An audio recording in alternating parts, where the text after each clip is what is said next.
50,000 50,000 రూపాయలు ఇట్లా వస్తాయి సార్ లీటర్ ముందుకైతే చాకలి ఐలమ్మ పేరు విన్నవా?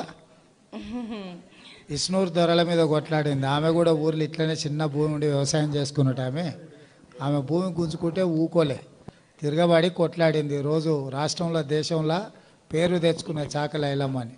సుశీలమ్మ నువ్వు కూడా కష్టపడి బాగా అందరికి ఆదర్శంగా నిలబడు, పిల్లల్ని బాగా చదివించుకో, ఏం కావాలన్నా ఈ ప్రభుత్వం మహిళలకు అండగా నిలబడుతుంది. మీకోసమే, మీ మేలు కోసమే.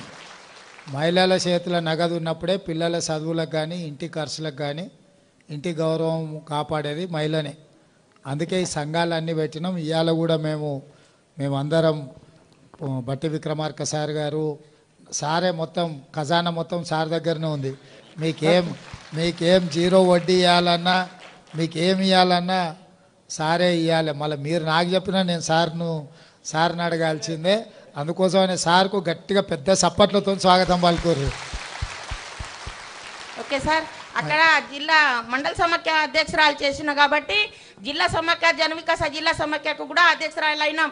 2007లో ఇక్కడ అన్ని చక్కగా పనులు చేస్తున్న అందరు పేదవాళ్లకు బయట తీసి అందరు గ్రూపులు చేసిన కాబట్టి నెల్లూరులో సోనియా గాంధీ వచ్చినప్పుడు నన్ను ఇక్కడ నుంచి తీసుకెళ్ళిండు. నెల్లూరులో సోనియా గాంధీ అమ్మ వచ్చినప్పుడు అమ్మ నువ్వు ఎందుకు వచ్చినావు ఇక్కడ అన్నది.